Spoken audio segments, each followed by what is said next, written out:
Carol Carimi Acutt, welcome to Listening with Leaders. You are the founder and creator of Luxury in the Outdoors, and you can be found at litoluxury.com. That's spelled L-I-T-O, luxury.com. Welcome to the show.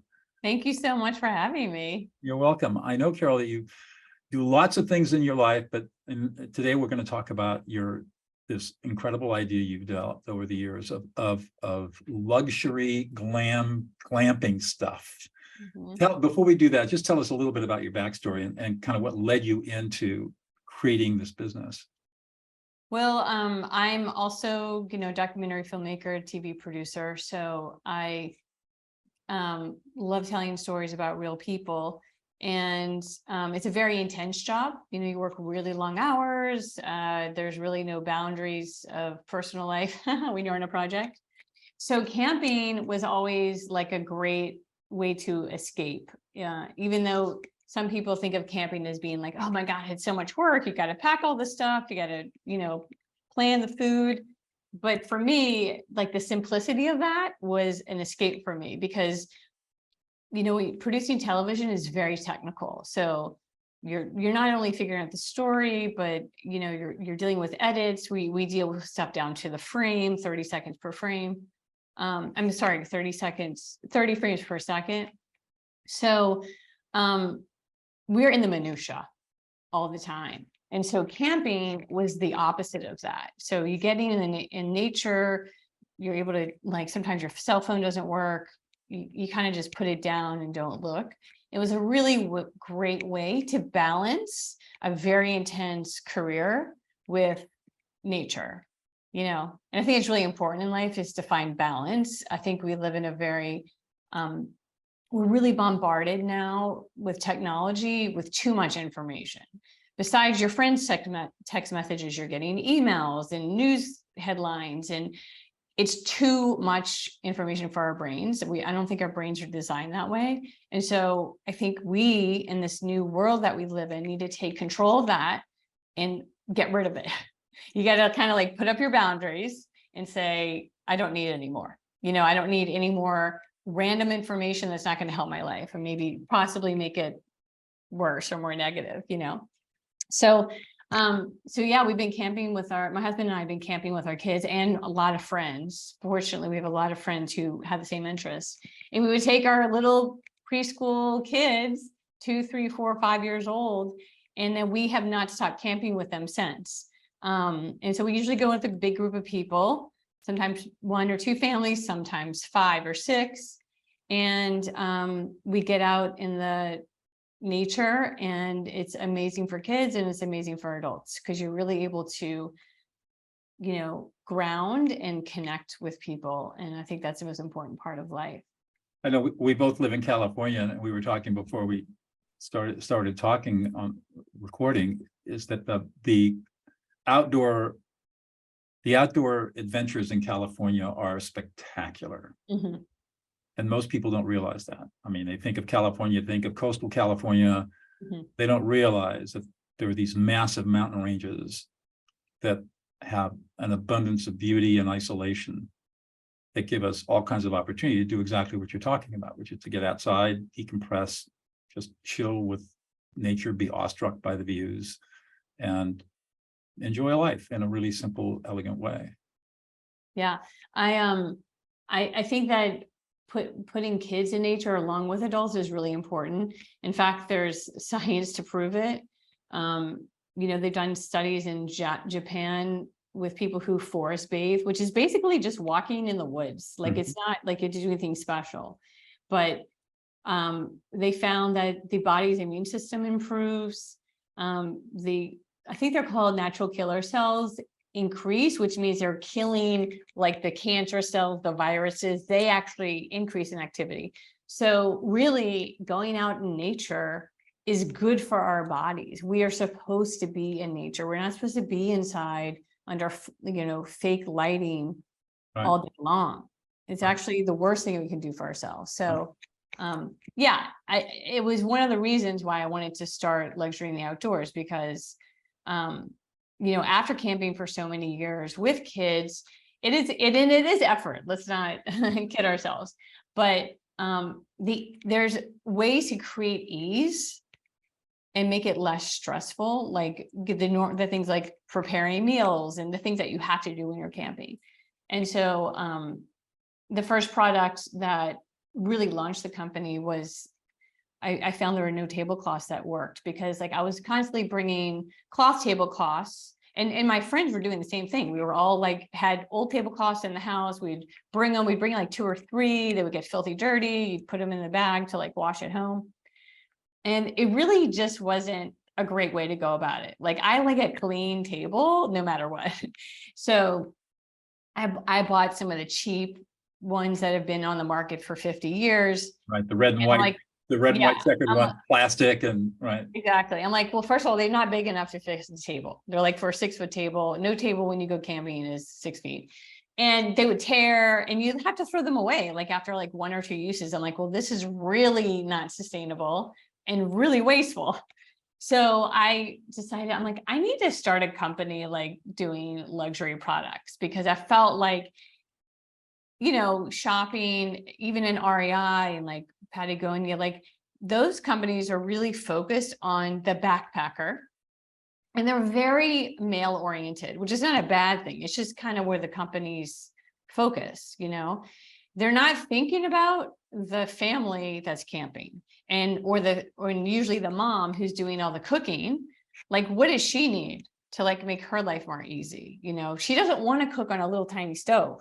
Like that's a joke. Like that's for the backpacker who's like going out, you know, in the wilderness for 10 days. But most people do not camp that way. Most people car camp, RV Right. camp, and, you know, they tent camp, but they're bringing their car with them.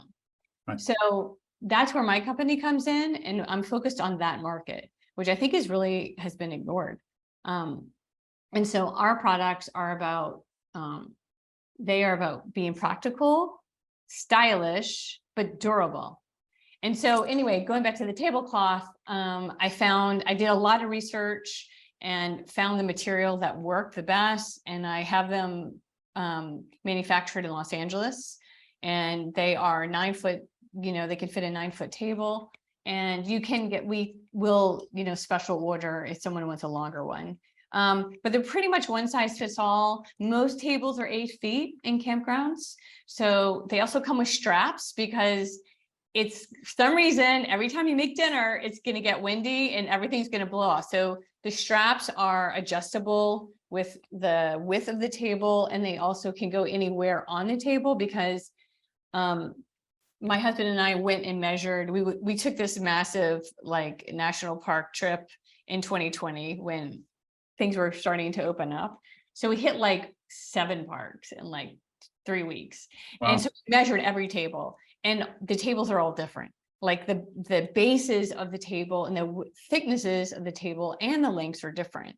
And so you can't have a strap that can't move around. So our straps, you can put them on the end of the table, the middle of the table, you can do it long ways. So we're really thinking ahead of like what someone might face when they go camping, and like what would work the best. And then it comes with a backpack, like a storage bag. So when you're not camping or you want to pack up, you have a place to put it, and it keeps things organized and neat. So that was our first product. And then we're keep adding products to our line every year. So what kind of, I remember in our Authority magazine interview, you talked about dog leash with lights on it. Mm-hmm. Mm-hmm. So there's a story to that. So we came out with dog leashes this year, and I had them like I think you can't find any leashes like ours on the market that I know of. They're 20 feet long. So you can hook your dog up to the table or wherever you're going to a tree, and they're allowed to run around freely.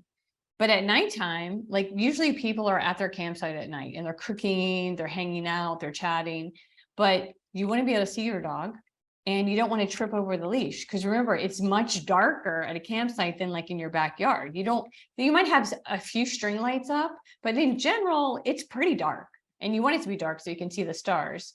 So we were camping with some friends, and the kids were running around having a great time. We had 3 dogs all on leashes, and boom, my daughter tripped over the leash and like had a huge, cut on her knee, tears, patched her up, put her on a Band-Aid. And then that was the moment I'm like, we need light up leashes. Like we need this product. And yeah, it's great. People really love them. And it really does make a lot of sense when you think about it.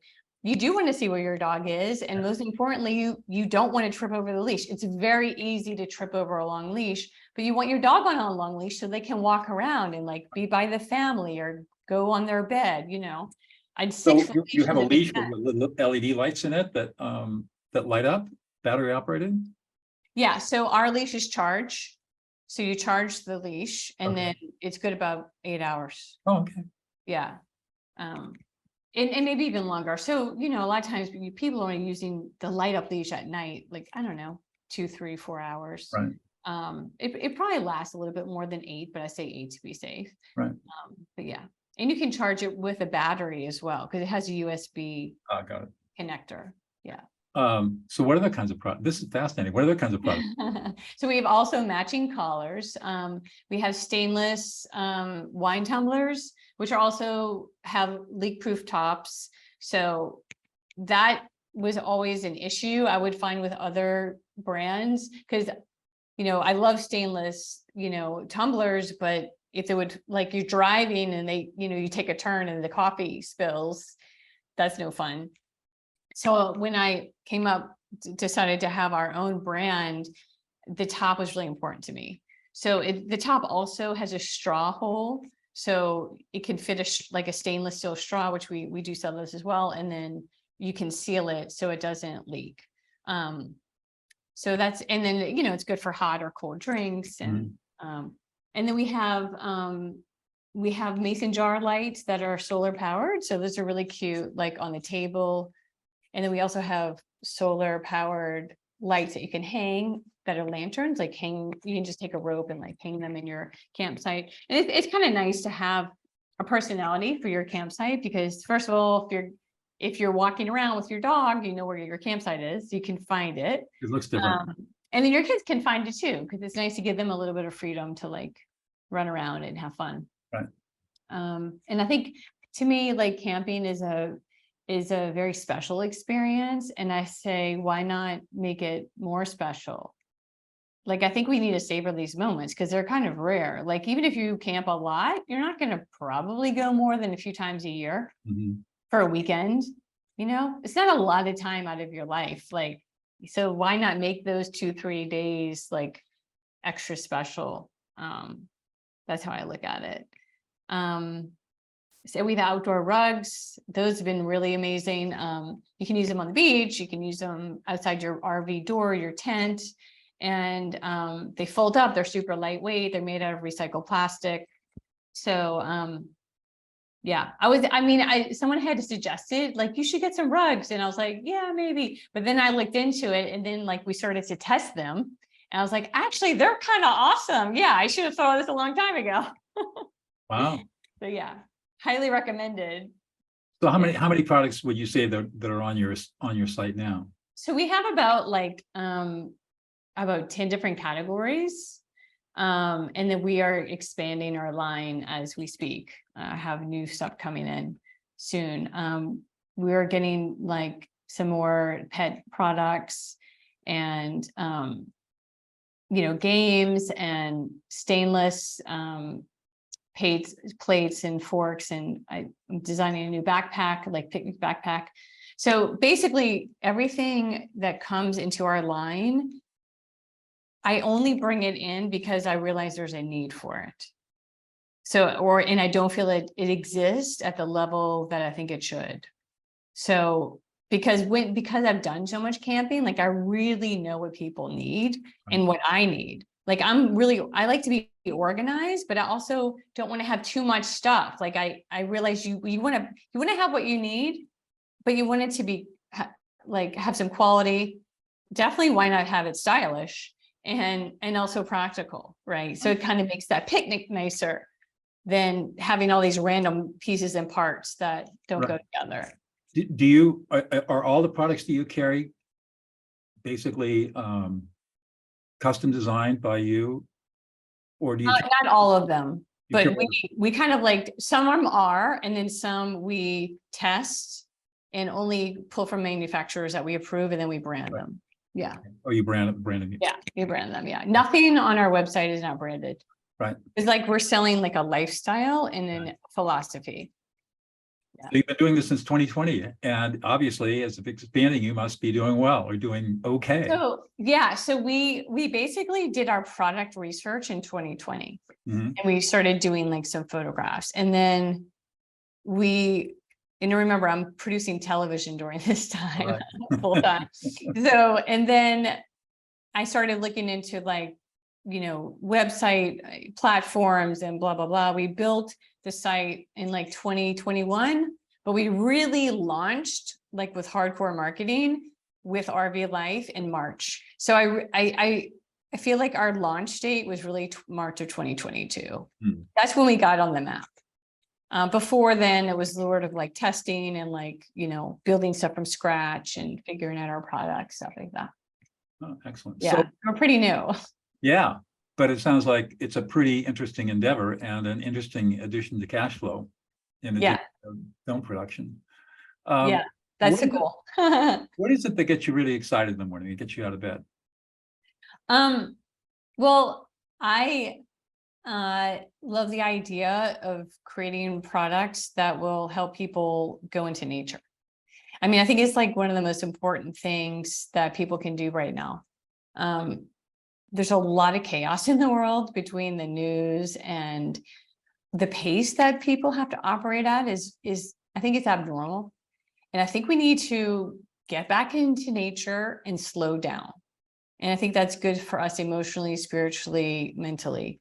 I think it's really important. And especially, I think it's really good for kids because, if you live in the city, we're in Los Angeles, it's super busy. Your kids don't have the freedom to like go ride their bikes wherever they want. There's a lot of traffic. There's maybe not the safest areas, so when we're on the campsite, our kids can run around the campsites on their bikes and they have freedom. And so they get to experience adventure and like seeing squirrels and, climbing up rocks. And I think that's really valuable. So that philosophy behind luxury in the outdoors is how can we help you with our products to get outside? So if I can give someone who's never camped before a tablecloth that's going to last them a long time. It's not very expensive. It's $79, but it's kind of all you need. If I can give you that table and you don't have to get grossed out by like bird poop on it, like no one wants to eat at a dirty table. Right. And I've made your life more enjoyable for those 3 days you're camping, then I've succeeded. Like that's my goal. So if I can encourage people to get outside more with our products and like the thought behind them, then we've done our job. Wow. So What is it you think that's unique about you with all your background that you bring to the table that makes this whole venture successful? Well, let's see. I'm a very curious person. I read a lot. I listen to a lot of podcasts. I love learning about new ideas, new people. So, I mean, maybe that's what is unique about me. And I also love connecting with people. That's part of being a documentary filmmaker. Like you cannot be a documentary filmmaker unless you know how to connect with people because you're interviewing them, you're pulling stories from them that maybe they haven't told before. It's really about being human. Mhm. And I think camping is like related to that interest. And I'm also very interested in like how to be healthy. And I feel like that wraps into the camping as well. So yeah, I would say that would be, and I'm social. I like to be social. That way. So, I mean, it's a kind of a fun way to have a 3-day party with friends and kids and family where people have freedom to do what they want, but they also come together and it's just a really nice social experience. Yeah, definitely. And that's something that you really look forward to. Mhm. When's your next camping trip? Actually, in 2 weeks. Oh, yeah? Where are you headed? Yeah, we're going to Halama Beach, which is about 3 hours north of Los Angeles. I've never been there, Oh, but I've what? heard it Halama, Jalama. That's up by It's San Luis, up by it's San like Luis a, Obispo? yeah, I don't know where it's. I haven't been there before, but I've heard that it's like a great campsite. It's on the beach. Hmm. So some friends like had an extra spot, so that's why we are lucky enough to That would go. be fun. Yeah. Good for you. Mhm. This show is called Listening with Leaders because as a lawyer turned peacemaker, I find listening to be a really critical skill, a foundational skill, in fact. And I'm wondering about in your work, both as a filmmaker and as an e-commerce owner, how important is listening in your life? Extremely important. So I'll start with the first career, which is, being a producer. So the type of producing I do is very creative. So we'll like shoot things in the field and then come back into post and work with a team of editors, story producers, working with the networks. So, when I'm running a team, I have to be a really good listener because you have the desires of the network of their creative vision, right? Then you have the footage, which is the reality, what you have to work with. And then you have other people's visions, like the editors have input, the story producers have input. So you have to be able to listen to where everyone's coming from and understand where they're coming from. And then how do you get to that place where you can satisfy all these different needs and desires? And you can't do that unless you're a good listener. And then you also have to listen to yourself, because as like the creative leader, you have to know, yeah, that's a good idea. Oh, I'm not so sure about that one. But you still have to have an environment where people feel safe to express, because sometimes, an idea you may have not thought of, like is great. And so that's why I love collaboration, because there's never one way to make a film. There's like thousands of ways. And so the best way to approach it is to have a clear vision and then make sure your vision is in alignment with the network. But then at the same time, it's good to bounce things off of your team and hear what they have to say, because they may have seen something that you didn't see, or, you have to be open to that. I think it's important to be open as a leader. You can't know everything. Right. Yeah. There are two kinds of listening that I teach: type 1 and type 2 listening. Type 1 listening is where you're listening for information. So you're listening to people to find out what their ideas are. If you're doing any kind of reflection, it's typically paraphrasing their words, asking questions. And that's one kind of listening. And then there's another kind of listening that I call type 2 listening, where the focus, you're listening from the speaker's frame of reference. And typically in type 2 listening, you're doing techniques called core messaging and affect labeling, where you're listening to their emotions and you're reflecting their emotions. And the goal there is to make the speaker feel validated and heard, and in intense situations to de-escalate them, to calm them down. I'm wondering if you were to think about what kind of listening you do, what's the balance between those two types of listening? I would say it's probably both. Okay. Good. Because filmmaking in general, like TV, is pretty emotional, dramatic work environment. Right. People are very emotional about their creative ideas, and it's very personal, right? So like if an editor's cutting a scene and then you look at it and maybe you like it, maybe you don't, but like you gotta remember how personal it is, because they made all those decisions to create the scene and pick the music and the pacing and all that. So it's important, I think, to listen to people, and then when you give them feedback, to be very aware of how it will affect them. That doesn't mean you can't give your notes, but Right. I think it's important how you deliver that message, and then also listening to them and how they feel about that feedback, you know what I mean? And so it's about being collaborative, because it is emotional. So a lot of times you are listening to people's emotions, even though they're talking about something that doesn't feel emotional, but it kind of is emotional all the time. Right. Exactly. Yeah. Yeah, it's challenging, but I find that I find that in my work, often I'm doing more type 2 listening than anything else, because I'm called into situations where there are difficult conversations that people have to have, or there's just messiness, emotional messiness. Yeah. And the stuff that people need to have right then is they need to be heard. They need to be validated and listened to more than anything else. And so the type 2 kind of listing where I'm focusing on the speaker, not on myself, is really powerful stuff. Yeah. For that reason, exactly the reason you're talking about. I have been involved in a little bit of filmmaking, not much. I've been interviewed in a couple of documentaries, but what's really interesting is I'm the co-founder of Prison of Peace, which is a project I started with Laurel Crawford. You might have heard me mention that before. We took, in fact, it was 2020, the summer of 2020, over in Calabasas.